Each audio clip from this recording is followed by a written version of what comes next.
a ver a una persona de aquí, si alguien podría decir cuál es su nivel de energía mental, de apertura mental, por ejemplo, ¿no? ¿Sí? Y entonces a veces, ¿por qué nos sorprendemos de que conseguimos resultados contrarios a los que queríamos? Pues porque no calibramos emocionalmente, entonces llegamos en el momento menos indicado, por ejemplo, a pedir el aumento de sueldo o a pedir un permiso especial, etcétera, y no calibramos, o sea, exactamente lo que queríamos, ¿no? Pero igual póngalo para una negociación, para una venta. Ok.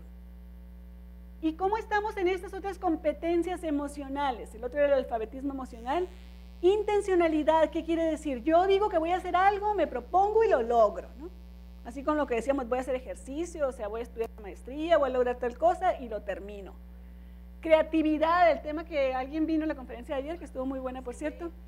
Entonces, ¿cómo andamos en creatividad? En esa capacidad de diseñar ideas nuevas, ¿no? Originales. Capacidad de recuperación, ¿qué quiere decir esto? O sea, cuando alguien me hace algo, cuando sufro una pérdida, ¿qué tanto me tardo en recuperarlo? Cuando me enojo, ¿qué tanto me tardo en que se me quite? O me sigo acordando de aquel amigo que me traicionó y me vuelvo a enojar y tengo ganas de pegarle como el primer día, ¿no? Entonces, si vamos arrastrando eso, pues en realidad nos vamos llenando de resentimientos, de corajes y de cosas que a veces nos afectan hasta en la salud. Relaciones interpersonales, ¿qué tan capaz soy de crear relaciones interpersonales, o sea, maduras, sanas, que me motiven, que me ayuden? Y descontento constructivo, o sea, poder expresar que algo me molesta sin perder el control, ¿no? ¿Cómo andamos en esto? Más o menos. Bueno, cuanto mejor andemos en esto, pues más habilidades tenemos, o sea, para las relaciones.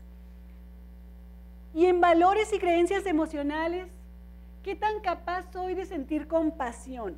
Fíjense, pasa algo muy curioso con los seres humanos.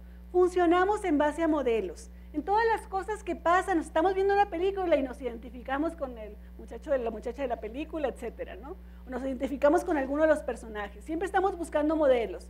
Desde chiquitos los papás, en la adolescencia buscamos modelos fuera de la familia, etcétera, ¿no? Entonces, ¿qué pasa con la compasión? La persona que es capaz de sentir compasión, y esto es muy importante también en tiempos de crisis, o sea, se identifica con los buenos modelos. En los tiempos de crisis a veces abundan más, por ejemplo, la violencia, los robos, etcétera. Y cuando se sabe de alguien, luego como que hay gente que repite, si se han fijado que hay crímenes como que se repiten. Por ejemplo, esos que hubo en Estados Unidos de los que mataban en la escuela a otros alumnos y demás. Y hubo uno en Estados Unidos y luego hubo en otro lugar, por ejemplo, ¿no? Entonces, ¿qué pasa? La gente sana se va a identificar con la víctima en este caso, con decir, oye, este pobre, ¿por qué le hicieron esto si no lo merecía? La gente que trae cuentas por cobrar ahí, que trae ciertas cosas rumiando, pues se identifica con el agresor y dice, ahora, si este pudo yo también, ¿no? Entonces, muy importante la salud emocional por eso. O sea, en estos tiempos de crisis también se nos disparan a veces otras crisis. Perspectiva. Contra lo que dice el anuncio, yo digo, ni el vaso lleno ni vacío, o sea, está medio. O sea, poder ver las cosas en su justa perspectiva, como realmente está. Intuición. O sea, esa intuición que dicen, ay, ¿qué es la intuición? O sea, no existe. Sí es una habilidad, o sea, realmente importante. ¿Qué es la intuición? Cuando podemos percibir emocionalmente algo que pasa sin tener todos los elementos racionales para ello. Yo les digo que las mamás tenemos mucha intuición, ¿no? Una mamá dice, se va a enfermar este muchacho, y se enferma. Y no es que uno sea bruja ni nada, sino simple y sencillamente, o sea, que lo vio que no come, que está medio cansado, que anda como distraído, que etcétera. Entonces ya ves algunos síntomas, ¿no? Pero así se ven síntomas de muchas cosas también en la vida de los negocios. O sea, los hombres de negocios tienen mucha intuición. Poder personal, o sea, creo que soy capaz de hacerlo. O sea, confiar en mí mismo. Integridad. Y la integridad, pues finalmente es un valor que tiene que ver con la moral, con la honestidad, y que no podemos perder ni aún en tiempo de crisis, ¿no? Aunque a veces, para muchas personas puede ser una tentación, ¿no? ¿Cómo? Ah, perdón. Es el que vamos a expresar ahorita, el radio de confianza. Confianza plena. Si yo les dijera, piensen ahorita en las personas en las que ustedes tienen confianza plena. Confianza así total, que pudieras decir, o sea, sé que le puedo ir a contar mis problemas, sé que me va a apoyar, sé que, etcétera. O sea, ¿cuántas personas pueden poner ahí en este círculo si pusieran sus nombres? 2, 3, ¿quién da más? 3, ¿nadie más? 5, ¿quién da más? ¿No? ¿Menos de 2? ¿Una? ¿Sí? Bueno, ok. Yo realmente creo que se cuentan con los dedos de una mano, como bien dijeron ustedes, ¿no? O sea, en general, confianza plena, pues uno no puede tampoco ahí andar desperdigando su confianza por doquier, ¿no? Entonces, pero sí es importante tener un cierto radio de confianza. El otro día me decían en una plática, 0, pues está muy difícil, ¿no? O sea, si realmente tienes 0, y si tienes una también, cuidado, porque ¿qué pasa si le pasa algo a esa una? No vale más ir formando a otras ahí. Entonces, se trata de crear una red de confianza. O sea, una confianza, o sea, clara, pero que realmente se establezca una red, ¿no?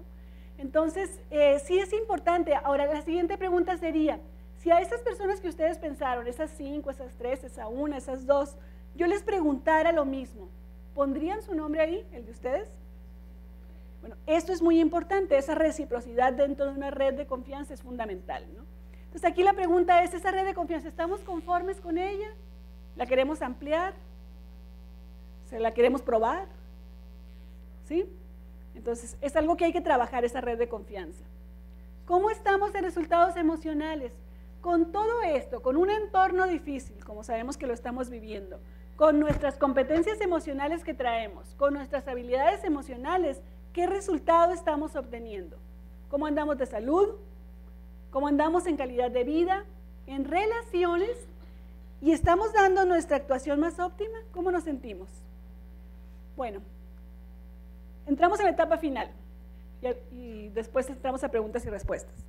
Cada sociedad tiene un ideal de ser humano. Por ahí los griegos, o sea, la gente tenía que ser muy estética, tenía que ser gente muy racional. Los chinos, o sea, en la época de Confucio, hablaban mucho de que todos tenían que saber poesía, que todos tenían que tener una buena caligrafía. Los romanos, pues era el guerrero romano, ¿no? Los tarahumaras es una tribu que habla mucho de la solidaridad. La gente del Islam hablan del guerrero sagrado, entonces por eso hacen los sacrificios, porque creen en este tipo de cosas. En la sociedad en la que nosotros vivimos, en la escuela se privilegian 2 de las inteligencias que vimos, la lógica matemática y la verbal. Los niños que les va bien en la escuela generalmente es porque tienen bien estas 2 inteligencias, y la verbal resulta fundamental porque hasta la matemática a veces se tiene que expresar a través de lo verbal, ¿no? Entonces, esto y las otras como que de repente no las consideramos, y así tenemos los ejemplos, como decíamos, como de Einstein, que fue un mal estudiante y era una persona súper inteligente, ¿no?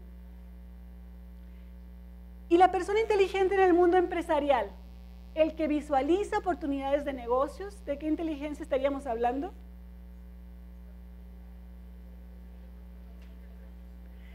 Cualquiera de las que les haya salido alta y que ustedes digan, la voy a utilizar para hacer un negocio, ¿sí? El que inicia una organización intrapersonal, o sea, mucha seguridad en sí mismo.